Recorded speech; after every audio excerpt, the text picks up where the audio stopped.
Welcome back to the channel and welcome back to another quick pick prediction video.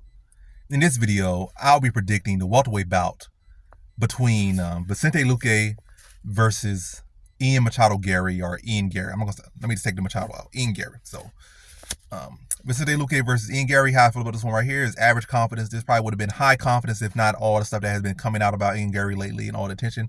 And we don't know if this attention is going to get to the young guy's head, but without all that extra stuff, leaning too much into that,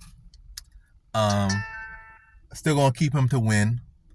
Just shift from high to average, so he still should win.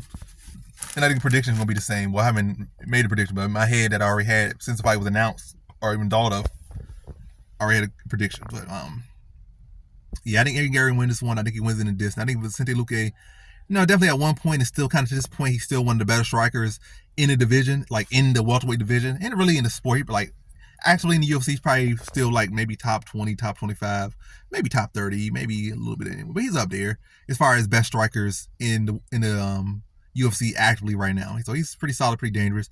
But even at his best, he's always been negligent on the defense. Like we have seen him go in with guys like, guys that aren't necessarily that good or not premier, and that they have been able to give him hard fights on the feet. Mike Perry at one point, but Mike Perry, the king of bare knuckle boxing right now. But yeah, so he have struggles with Mike Perry. We see him struggle with what's his name?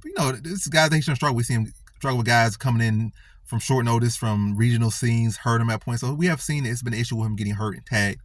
And I think after taking that damage he took from Jeff Neal, we even seen him have issues when ever RDA touched him. And RDA is like really a lightweight, so I think he always been pretty touchable, but now I think his chin's not, he's taking a lot of damage from the Jeff Neal fight. I still don't think he's recovered. I don't think in his career he might never recover unless he take like a year off and, just do everything right. But then like you take years off or take a year off and you miss opportunities, and like, so you got to get it while it's good. Like his chin might be compromised, but he's the best physically he's going to be to the time he retires. So taking a year off was only going to take, I guess, away from, like, he's not gonna get better, I guess, physically, except chin wise. But anyway, I'm yapping.